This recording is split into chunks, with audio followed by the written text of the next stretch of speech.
Dear students, ഇപ്പൊ നമ്മൾ രാവിലത്തെ ക്ലാസ്സില് നമ്മുടെ നിത്യജീവിതത്തില് നമ്മൾ ഉപയോഗിക്കുന്ന വ്യത്യസ്ത തരം ലിക്വിഡ്സ് വിസ്കോസിറ്റി കൂടിയതും കുറഞ്ഞതും ഉണ്ട് എന്നൊക്കെ പറഞ്ഞായിരുന്നു. അതുപോലെ തന്നെ ലിക്വിഡ്സ് ഫ്ലോ ചെയ്യുന്നത് ലെയേഴ്സ് ആയിട്ടാണ് ഫ്ലോ ചെയ്യുന്നത്. അപ്പൊ അതിന്റെ ഇടയ്ക്ക് ആ ലെയേഴ്സുകൾക്ക് ഇടയ്ക്കുണ്ടാകുന്ന ഫ്രിക്ഷണൽ ഫോഴ്സ്, അതായത് ഫ്ലൂയിഡ്സിന്റെ ലെയേഴ്സുകൾക്കിടയിൽ ഉണ്ടാകുന്ന ഒരു ഫ്രിക്ഷന്റെ ഫോഴ്സിനെ ആണ് നമ്മൾ എന്തെന്ന് വിളിക്കുന്നത്? വിസ്കോസിറ്റി എന്ന് വിളിക്കുന്നത്. അപ്പൊ നമ്മളൊക്കെ എയർപോർട്ടിലൊക്കെ പോയിട്ടുണ്ട് അല്ലെ, അല്ലെങ്കിൽ നമ്മൾ ഗ്രൗണ്ടിൽ കൂടി ഓടിയിട്ടുണ്ട്, ഇങ്ങനെയൊക്കെയുള്ള സംഭവങ്ങളുണ്ട്. അപ്പൊ നമ്മള് ഗ്രൗണ്ടിൽ കൂടി നമുക്ക് ഫ്രീ ആയിട്ട് ഏതിലേ വേണമെങ്കിലും ഫ്രീ ആയിട്ട് മൂവ് ചെയ്യാൻ അവിടെ യാതൊരു റെസ്ട്രിക്ഷൻസും ഇല്ല. അതേസമയം നമ്മളൊരു പാസ്പോർട്ട് അല്ലെങ്കിൽ ഒരു എയർപോർട്ടിലോട്ട് കയറി ചെല്ലണമെങ്കിൽ നമുക്ക് എല്ലാവർക്കും ചാടി ഓടി ഗ്രൗണ്ടിൽ കൂടി ഓടുന്ന പോലെ ഒന്നും കയറാൻ പറ്റത്തില്ല. ഇപ്പൊ നമ്മൾ എയർപോർട്ടിൽ ചെന്ന് കഴിഞ്ഞാൽ അവിടെ എന്താണ്, സെക്യൂരിറ്റി ഉണ്ട്.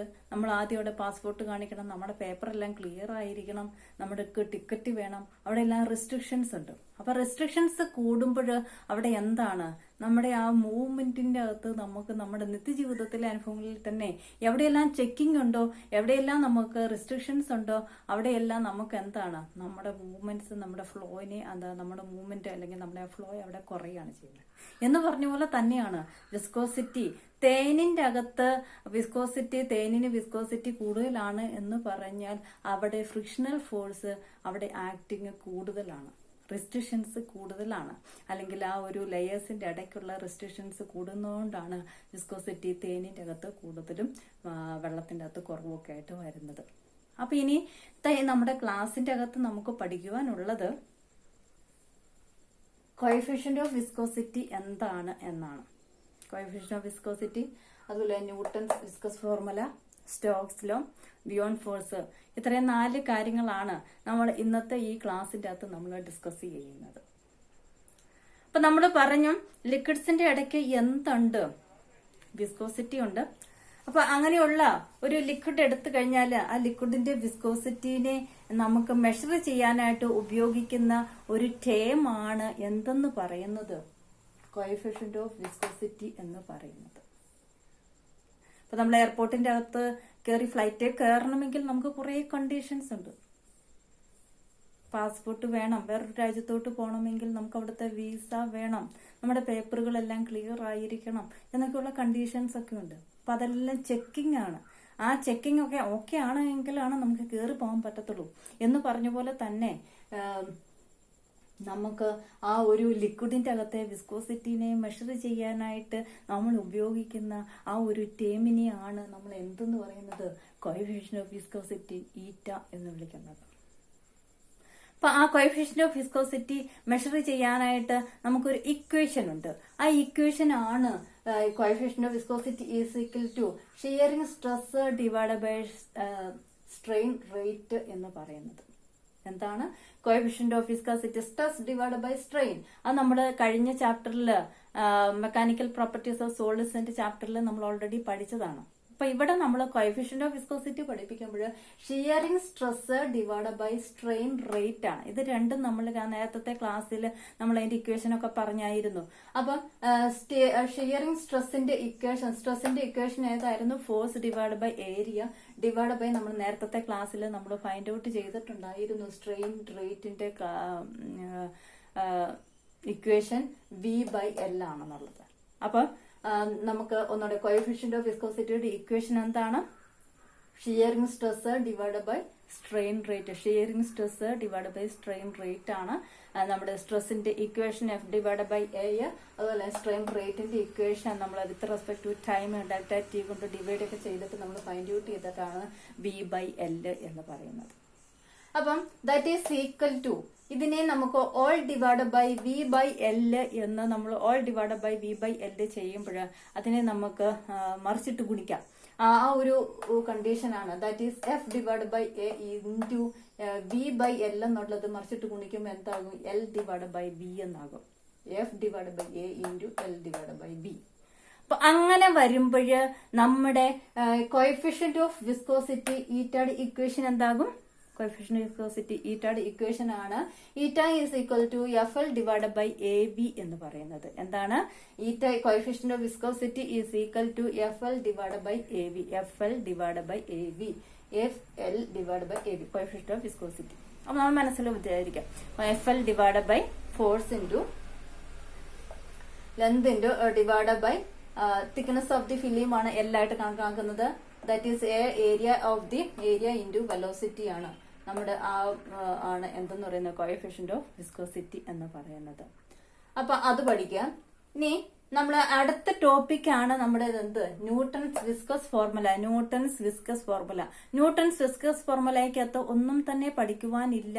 പക്ഷെ നമുക്ക് ന്യൂട്ടൺസ് വിസ്കസ് ഫോർമുല എന്ന് പറഞ്ഞാൽ നമ്മുടെ കോഎഫിഷ്യന്റ് ഓഫ് വിസ്കോസിറ്റി ഈറ്റയുടെ ഇക്വേഷൻ എന്താണ്? Eta is equal to FL divided by AB ആണ്. ഇതിന്റെ അകത്തുനിന്ന് equation F is equal to ഫോഴ്സിന്റെ ഇക്വേഷനെ നമ്മൾ കാൽക്കുലേറ്റ് ചെയ്ത് കഴിയുമ്പോൾ അത് എന്തിന്റെ ഇക്വേഷൻ ആകും? Newton's viscous formula. അപ്പൊ Newton's viscous formula F is equal to ഇതിന്റെ അകത്തുനിന്ന് F ഇസ് ഈക്വൽ ടു പറയുമ്പോൾ eta into AB divide by L. Eta F is equal to എന്നാകുമ്പോൾ ഇതിങ്ങോട്ട് ക്രോസ് മൾട്ടിപ്ലൈ ചെയ്യുക. Eta into AB divide by മുകളിൽ കിടക്കുന്ന L ഇപ്പുറത്തെ സൈഡിൽ വരുമ്പോൾ എന്താകും? ഡിവൈഡ് ബൈ L ആകും. So Newton's viscous formula F is equal to eta AB divide by L. അപ്പൊ നമ്മളിപ്പോ രണ്ട് ടോപ്പിക്കാണ് പറഞ്ഞത്. രണ്ടും കോ റിലേറ്റഡ് ആണ്. കോഎഫിഷ്യന്റ് ഓഫ് വിസ്കോസിറ്റി ഒന്ന്, രണ്ടാമത് Newton's viscous formula. Coefficient of viscosity eta is equal to FL divide by AB. Newton's viscous formula F is equal to eta AB divide by L ആണ് എന്ന് ഓർത്തിരിക്കുക.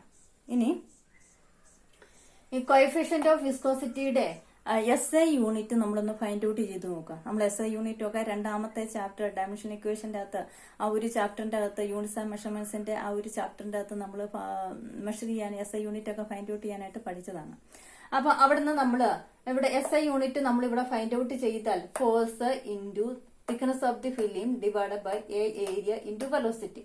അപ്പൊ അതിന്റെ ഫോഴ്സിന്റെ unit എന്താ? Newton. Thickness of the film എന്ന് പറഞ്ഞാൽ അത് ഏതിലാണ് മെഷർ ചെയ്യുന്നത്? മീറ്ററിലാണ് മെഷർ ചെയ്യുന്നത്. ഏരിയ നമ്മൾ അഗെയിൻ എന്തിൽ മെഷർ ചെയ്യും? മീറ്റർ. ഏരിയ ലെന്ത് ഇൻറ്റു നീളം ഗുണം വീതി, ദാറ്റ് ഈസ് മീറ്റർ സ്ക്വയർ ആണ്.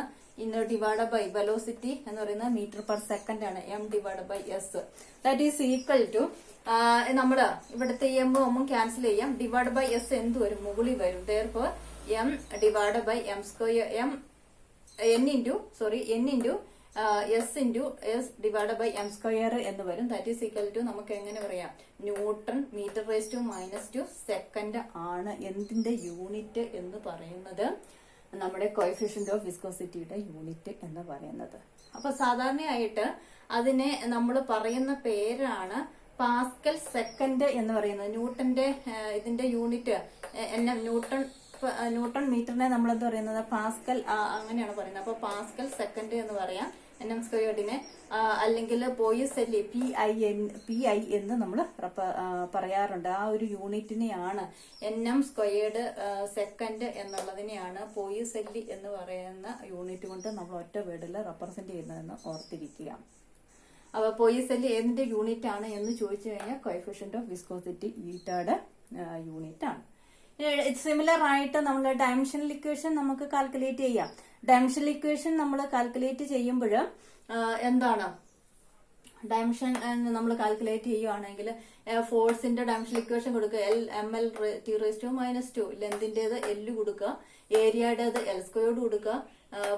വെലോസിറ്റിയുടെ L T⁻⁻1 കൊടുക്കുക. അപ്പൊ എന്നിട്ട് അതിനെ സിംപ്ലിഫൈ ചെയ്ത് കഴിയുമ്പോൾ നമുക്ക് കിട്ടുന്നത് ML⁻⁻1 T⁻⁻1 ആണ് എന്നുള്ളതും കൂടി ഒന്ന് ഓർത്തിരിക്കുക.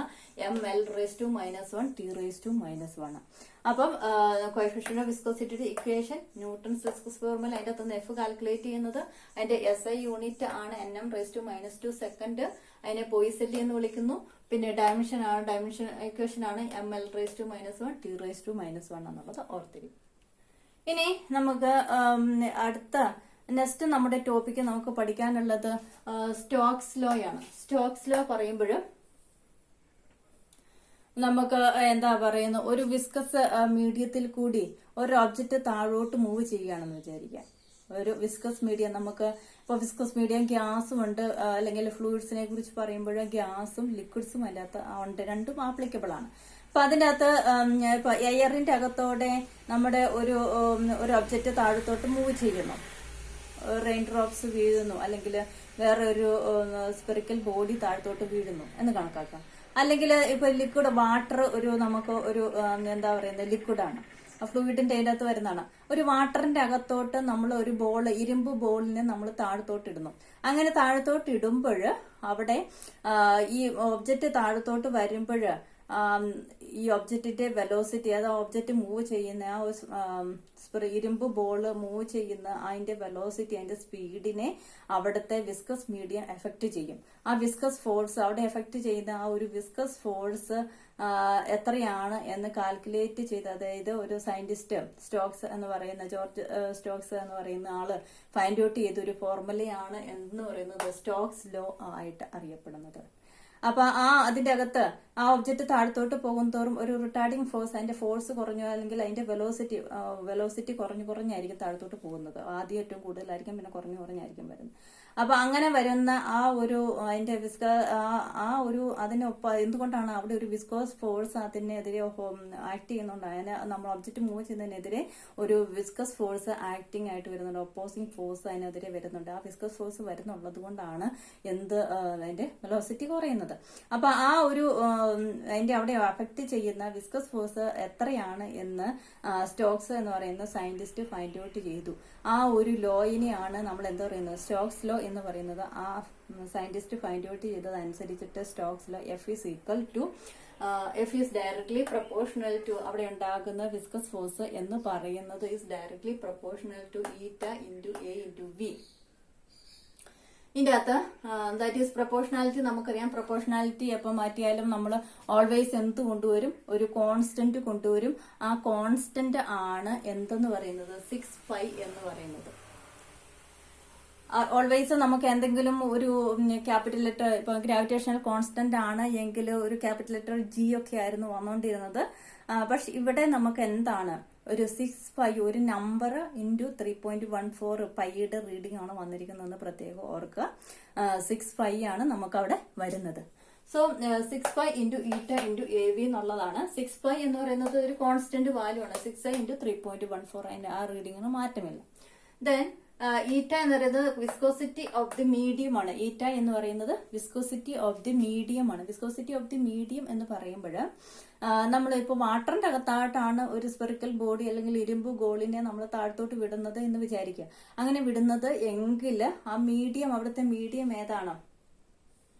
വാട്ടറാണ് അതിൻ്റെ അകത്ത് മീഡിയം എന്ന് പറയുന്നത്. ഇരുമ്പ് ഗോളല്ല, വാട്ടറിന്റെ അകത്തോട്ടാണ് നമ്മൾ വിടുന്നത്. അപ്പൊ അവിടുത്തെ മീഡിയം എന്ന് പറയുന്നത് വിസ്കോസിറ്റി ഓഫ് ദി മീഡിയം എന്ന് പറയുന്നത് വാട്ടറാണ്. അതേസമയം എയറിൽ കൂടിയാണ് നമ്മൾ ഒരു സ്പെറിക്കൽ ബോഡീനെ പാസ് ചെയ്യുന്നതെങ്കിൽ അവിടുത്തെ മീഡിയം ഏതാണ്? എയർ ആണ്. So viscosity of the medium ആണ് എന്തെന്ന് പറയുന്നത് ഈറ്റ എന്ന് പറയുന്നത്. നമ്മൾ കണ്ടു coefficient of viscosity. Then A എന്ന് പറയുന്നത് റേഡിയസ് ഓഫ് ദി സ്പിയർ. ഒരു സ്പിയറിനെ നമ്മളിങ്ങനെ താഴത്തോട്ട് വിടുന്നത് എങ്കിൽ ഈ ഒരു സ്പിയറിന്, നമ്മുടെ ഈ ബോളിന് അല്ലെങ്കിൽ ഈ ഒരു ഇരുമ്പ് ഗോളത്തിന് ഒരു റേഡിയസ് ഉണ്ട്. ഈ റേഡിയസിനെയാണ് നമ്മൾ എ എന്ന് റെപ്രസെന്റ് ചെയ്യുന്നത്. പല ടെക്സ്റ്റ് ബുക്കിന്റെ അകത്തും ഒത്തിരി ടെക്സ്റ്റ് ബുക്കിന്റെ അകത്ത് 6 ആണ് റെപ്രസെന്റ് ചെയ്തിരിക്കുന്നത്. നിങ്ങൾക്ക് പക്ഷെ വിക്ടേഴ്സ് ചാനലിന്റെ അകത്ത് എ ആണ് കൊടുത്തിരിക്കുന്നത്. അപ്പൊ അതുകൊണ്ട് എ ഞാൻ ഇവിടെ റെപ്രസെന്റ് ഏത് വന്നാലും കുഴപ്പമൊന്നുമില്ല. 6 ആണെങ്കിലും റേഡിയസ് ഓഫ് ദി സ്പിയർ ഇവിടെ റെപ്രസെന്റേഷൻ എക്ക് പകരം 6 പറയാറുണ്ട്. ഓക്കെ, അഗൈൻ ബി എന്ന് പറയുന്നത് velocity of the sphere. Velocity of the sphere നമ്മൾ പറഞ്ഞു, ഈ സ്പിയർ നമ്മൾ വെള്ളത്തിനകത്തോട്ട് ഇടുമ്പോൾ ഈ സ്പിയർ മൂവ് ചെയ്യുന്ന ഒരു വെലോസിറ്റി ഉണ്ട്, ഒരു സ്പീഡിലാണ് പോകുന്നത്. ആ സ്പീഡാണ് വി എന്ന് പറയുന്നത്. അപ്പൊ Stokes law is equal to 6π eta AV ആണെന്ന്, F is equal to 6π eta AV ആണ് എന്നുള്ളത് ഒന്ന് ഓർത്തിരിക്കുക. ദെൻ നമുക്ക് നെക്സ്റ്റ് ടെർമിനൽ വെലോസിറ്റി ഒക്കെ പഠിക്കുമ്പോൾ ബിയോണ്ട് ഫോഴ്സ് പറയുന്നുണ്ട്. ബിയോണ്ട് ഫോഴ്സ് നിങ്ങൾ ഓൾറെഡി 9ാം ക്ലാസ്സിലൊക്കെ പഠിച്ചിട്ടുണ്ട്, കേരള സിലബസിലാണ് എങ്കിൽ. സോ ബിയോണ്ട് ഫോഴ്സ് എന്ന് പറയുമ്പോൾ എന്താ, പ്ലവക്ഷമ ബലം. നമ്മൾ എന്താ പറയുന്നത്, ഒരു ഫോർ എക്സാമ്പിൾ ഇപ്പൊ പറയുകയാണെങ്കിൽ ഒരു സ്പ്രിങ് എടുത്തിട്ട് ആ സ്പ്രിങ്ങിൽ ഞാനിപ്പോ ഒരു കല്ലിങ്ങനെ തൂക്കിയിട്ടു. ആ തൂക്കിയിട്ടിട്ട് നമ്മൾ എയറിൽ ഇങ്ങനെ പിടിക്കുമ്പോൾ ആ കല്ലിന്റെ വെയിറ്റ് എന്ന് പറയുന്നത് 5 കിലോഗ്രാം ആണെന്ന് വിചാരിക്കാം. ഇനി ആ ഒരു സ്പ്രിങ്ങിന്റെ തന്നെ ഇതേ സെയിം കല്ല് ഞാനൊരു സ്പ്രിങ്ങില്, അതേ സെയിം സ്പ്രിങ്ങിൽ തൂക്കിയിട്ട് അതിനെ കൊണ്ടുവന്ന് നമ്മൾ എവിടെ വെക്കുന്നു? ഒരു എന്താ പറയുന്നത്, ഒരു ബീക്കർ എടുത്തിട്ട് ആ ബീക്കറിന്റെ അകത്ത് വെള്ളം, ബീക്കറിന്റെ അകത്ത് വെള്ളത്തിന്റെ അകത്ത് ഈ കല്ല് നമ്മൾ തൂക്കിയിടുന്നു. അപ്പൊ അങ്ങനെ നമ്മൾ തൂക്കിയിടുമ്പോൾ ഇതിന്റെ വെയിറ്റ് നമുക്ക് കുറയുന്നതായിട്ട് അനുഭവപ്പെടും. അപ്പം ആ എന്താണ് അവിടെ ഇവിടെ അനുഭവപ്പെടുമ്പോഴും നമുക്കിപ്പോ ഫോർ എക്സാമ്പിൾ ഇത് ബീക്കറിന്റെ വെള്ളത്തിന്റെ അകത്ത് നമ്മൾ തൂക്കിയിടുമ്പോൾ ഇതിന് നമുക്ക് ഇവിടെ 5 കിലോഗ്രാം വെയിറ്റ് ആണ് കിട്ടിയത് എങ്കിൽ ഇവിടെ നമുക്ക് 4 കിലോഗ്രാം ആണ് കിട്ടിയത്. അപ്പൊ അവിടെ എന്താണ് സംഭവിച്ചത്? നമ്മൾ ഈ കല്ലിനെ തൂക്കി വെള്ളത്തിന്റെ അകത്തോട്ട് നമ്മൾ നിർത്തുമ്പോൾ ഈ വാട്ടർ ഈ കല്ലിനെ താങ്ങി നിർത്താനായിട്ട് ഒരു ഫോഴ്സ് കൊടുക്കുന്നുണ്ട്. ഒരു ഫോഴ്സ് കൊടുക്കുന്നുണ്ട്. ആ ഫോഴ്സിനെയാണ് നമ്മൾ എന്തെന്ന് വിളിക്കുന്നത്? ബിയോണ്ട് ഫോഴ്സ് എന്ന് പറയുന്നത്. അപ്പൊ നമ്മൾ ഒരു ദ്രാവകത്തില് ഭാഗികമായോ എങ്ങനെയാണ് പഠിച്ചിരിക്കുന്നത്? ഒരു ദ്രാവകത്തിൽ ഭാഗികമായോ പൂർണ്ണമായിട്ടോ മുങ്ങിയിരിക്കുന്ന ഒരു വസ്തുവില് അതിന്റെ ആ ദ്രവം അല്ലെങ്കിൽ ഇവിടെ നമ്മോട് കൊടുക്കുന്ന ഈ വാട്ടർ അതിന് മുകളിലോട്ട് ഒരു ഫോഴ്സ്, ഇതിനെ താങ്ങി നിർത്താനായിട്ട് ഒരു ഫോഴ്സ് കൊടുക്കുന്നുണ്ട്. ആ ഫോഴ്സിനെയാണ് നമ്മൾ എന്തെന്ന് വിളിക്കുന്നത്? ബിയോണ്ട് ഫോഴ്സ് എന്ന് വിളിക്കുന്നത്. അപ്പൊ ഓൾവേസ് നമ്മൾ ഓർത്തിരിക്കേണ്ട കാര്യം ബിയോണ്ട് ഫോഴ്സ് ആക്ടിങ് ആണ്. നമ്മൾ ടെർമിനൽ വെലോസിറ്റി ഒക്കെ പഠിക്കുമ്പോൾ ഒരു ഒബ്ജക്റ്റ് ഒരു നമ്മുടെ എയറിൽ കൂടി അല്ലെങ്കിൽ വാട്ടറിൽ കൂടി ഒക്കെ താഴത്തോട്ട് മൂവ് ചെയ്യുമ്പോൾ ഒരു ഇരുമ്പ് ഗോളം താഴത്തോട്ടൊക്കെ മൂവ് ചെയ്യുകയാണ് എങ്കിൽ അതിനെ താങ്ങി നിർത്താനായിട്ട് ഒരു വിസ്കസ് മീഡിയത്തിൽ കൂടി ഒരു ഒബ്ജക്റ്റ് താഴത്തോട്ട് മൂവ് ചെയ്യുമ്പോൾ അതിനെ താങ്ങാനായിട്ട് അതിന്റെ മീഡിയം എന്ത് കൊടുക്കുന്നുണ്ട്? ഒരു ഫോഴ്സ് കൊടുക്കുന്നുണ്ട്. ബിയോണ്ട് ഫോഴ്സ് മുകളിലോട്ട് അത് കൊടുക്കുന്നുണ്ട്. അപ്പൊ ആ ബിയോണ്ട് ഫോഴ്സ് എന്ന് പറയുന്നത് ഇവിടെ ഉണ്ടാകുന്ന വെയിറ്റ് ലോസ് ആണ് എന്തെന്ന് പറയുന്നത് ഇവിടുത്തെ ബിയോണ്ട് ഫോഴ്സ് എന്ന് നമ്മൾ പറയുന്നത്. അപ്പം ഒരു ഒബ്ജക്റ്റ് താഴത്തോട്ട് നമ്മൾ വീഴുമ്പോൾ ആ ഒബ്ജക്റ്റിന്റെ വെയിറ്റ് നമുക്ക് എന്താ? താഴത്തോട്ട് ആക്ടിങ് ആണ്. അവിടെ ഒരു വിസ്കസ് ഫോഴ്സ്, ഈ ഒബ്ജക്റ്റ് താഴത്തോട്ട് വരുമ്പോൾ അവിടെ എന്താണ്? ഒരു വിസ്കസ് മീഡിയത്തിന്റെ അകത്തോടെ പോകുമ്പോൾ അവിടെ ഒരു വിസ്കസ് ഫോഴ്സ്, ഒരു ഫ്രിക്ഷണൽ ഫോഴ്സ് അവിടെ ആക്ടിങ് ആണ്. അപ്പൊ അതുകൊണ്ട് തന്നെ ഒരു വിസ്കസ് ഫോഴ്സ് നമുക്ക് മുകളിലോട്ട് ആക്ടിങ് ആണ്. അതോടൊപ്പം തന്നെ അവിടെ ഒരു ബിയോണ്ട് ഫോഴ്സും നമുക്ക് ആക്ടിങ് ആണ്. അപ്പൊ ഇങ്ങനെ ഈ 3 ഫോഴ്സസും ആ ഒരു മീഡിയത്തിന്റെ അകത്ത് ആക്ടിങ്ങിൽ അല്ല ആ ഒരു സ്പെറിക്കൽ ബോളിൽ ആക്ടിങ് ആണ് എന്ന് വിചാരിക്കുക. അപ്പൊ അതിനെ ബേസ് ചെയ്തിട്ടാണ് നമ്മൾ എന്ത് പഠിപ്പിക്കുന്നത്? ടെർമിനൽ വെലോസിറ്റി നമ്മൾ ഇനി പറയാൻ പോകുന്നത്.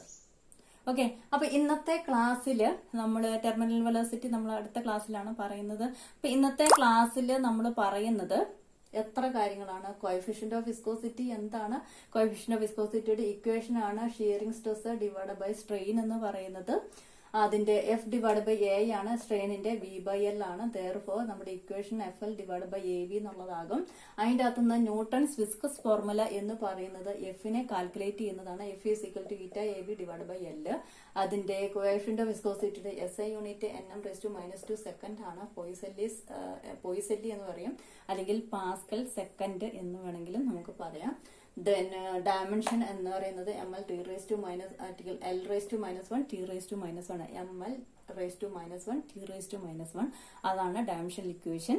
അത് ഓർത്തിരിക്കുക. എഗെയിൻ സ്റ്റോക്സ് ലോ എന്ന് പറയുന്നത് 6/η എന്നുള്ളതാണ്. അപ്പൊ ഓരോ ടേമും ഈറ്റ എന്താണ്, എ എന്താണ്, ബി എന്താണ് എന്ന് ഓർക്കുക.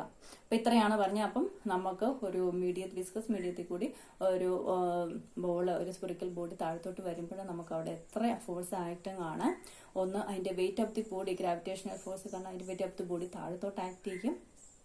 വിസ്കസ് ഫോഴ്സും ബിയോണ്ട് ഫോഴ്സും എങ്ങോട്ട് ആക്ട് ചെയ്യും? മുകളിലോട്ടാണ് ആക്ട് ചെയ്യുന്നത്. വിസ്കസ് ഫോഴ്സ് എന്ന് പറയുന്ന ഒബ്ജക്റ്റ് മൂവ് ചെയ്യുന്ന ഏത് ഡയറക്ഷനിലോട്ടാണ് അതിന് നേരെ ഓപ്പോസിറ്റ് ഡയറക്ഷനിലാണ് വിസ്കസ് ഫോഴ്സ് ആക്ടിങ് ആണ്. ബിയോണ്ട് ഫോഴ്സ് ആണെങ്കിൽ ഇവിടെ നമുക്ക് അതിന്റെ ബോഡീനെ താങ്ങി നിർത്താനായിട്ട് ഒരു മീഡിയം താങ്ങി നിർത്താനായിട്ട് ഒരു ഫോഴ്സ് കൊടുക്കുന്നുണ്ട്. അപ്പൊ അതിനെയാണ് നമ്മൾ എന്തെന്ന് പറയുന്നത്? ബിയോണ്ട് ഫോഴ്സ് എന്ന് പറയുന്നത്. അപ്പൊ ഈ 3 ഫോഴ്സും ആക്ടിങ് ആണ് എന്ന് മാത്രം ഓർത്തിരിക്കുക. അപ്പൊ നെക്സ്റ്റ് ക്ലാസ്സിൽ നമ്മൾ എന്താണ് പഠിക്കുന്നത്? Terminal velocity. ഓക്കെ, നമുക്ക് നെക്സ്റ്റ് ക്ലാസ്സിൽ കാണാം.